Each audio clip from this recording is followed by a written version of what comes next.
Chers amis, chers clients, chers entrepreneurs, bonjour.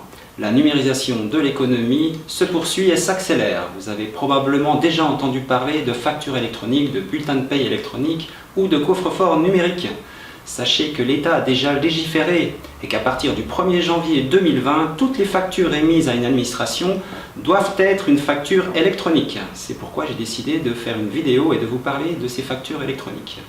Dans un premier temps, nous allons aborder l'aspect légal, dans un deuxième temps, le calendrier prévu par l'État, et dans un troisième temps, nous allons aborder le déploiement de ces factures. L'article 289 du Code général des impôts pose les principes légaux. Tout d'abord, il en donne une définition comme un flux créé, transmis, reçu et archivé sous forme électronique.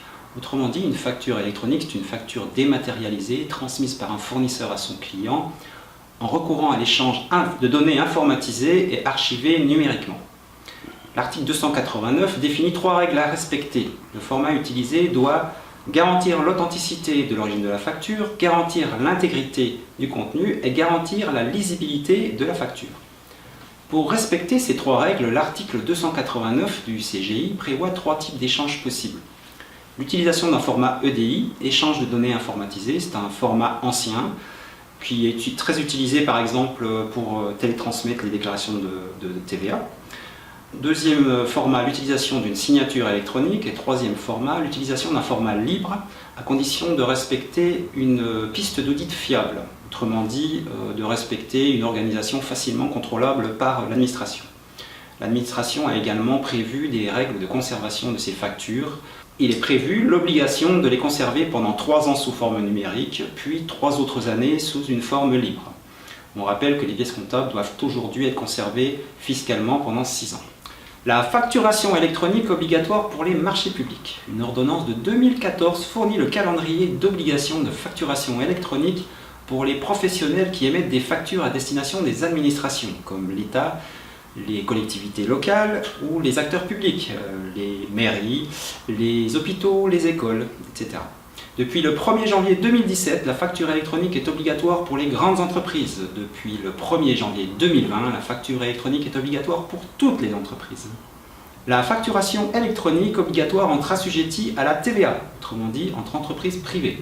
C'est tout nouveau, l'article 56 du projet de loi de finances de 2020 prévoit que les factures établies dans le cadre de relations entre assujettis à la TVA seront obligatoirement émises sous forme électronique à compter du 1er janvier 2023 et au plus tard au 1er janvier 2025, selon un calendrier et des modalités qui seront fixées par décret.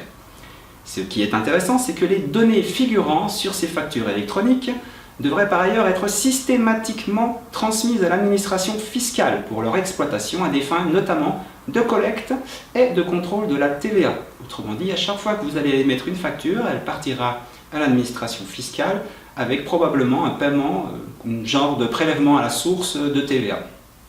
Pour résumer, si vous émettez des factures à destination d'un acteur public, vous devez émettre ces factures sous forme électronique à compter du 1er janvier 2020 et à partir de 2023 selon votre taille à destination des entreprises. Adieu les fausses factures, les factures refaites plusieurs fois, les factures de complaisance, etc.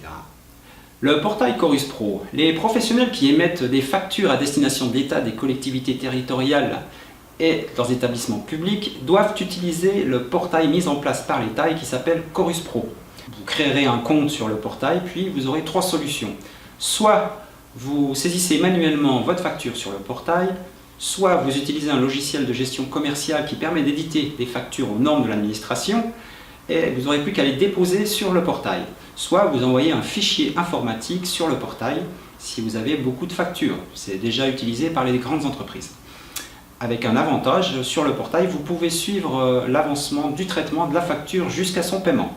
Alors entre entreprises privées, vous aurez 2 possibilités, 2 solutions. La première solution, c'est l'utilisation d'une signature électronique. Ce sera la solution la plus simple et la moins coûteuse. Cela consiste à apposer un dispositif sécurisé, c'est-à-dire un code sur la facture. Alors, il existe déjà de nombreux logiciels sur le marché. À noter que la dernière version d'Acrobat PDF Pro permet de créer des documents PDF signés et non modifiables. Deuxième possibilité, l'utilisation d'une plateforme d'échange sur Internet, à l'image de Chorus Pro, mais pour les entreprises privées. Il y a déjà de nombreux éditeurs de solutions de facturation électronique ont créé leur plateforme. Alors vous aurez deux possibilités, c'est-à-dire soit vous gérerez vos factures vous-même et vous les mettrez en ligne sur la plateforme, ou alors vous utiliserez la plateforme pour créer vos factures, les envoyer, les payer et les archiver. La numérisation des factures a ses avantages. Elle permet d'automatiser l'ensemble du processus de facturation, du bon de commande à l'envoi, du paiement à l'archivage. D'après Bercy, elle doit permettre de réaliser entre 3 € et 4,50 € d'économie par facture. J'en doute un peu, à voir. Quoi qu'il en soit, elle sera obligatoire d'ici quelques années. Alors autant ne pas attendre et y réfléchir sérieusement. Voilà, j'espère que cette vidéo vous aura été utile. Abonnez-vous à la chaîne, cliquez sur le pouce bleu, n'hésitez pas à nous poser des questions et osez entreprendre, ça vaut la peine.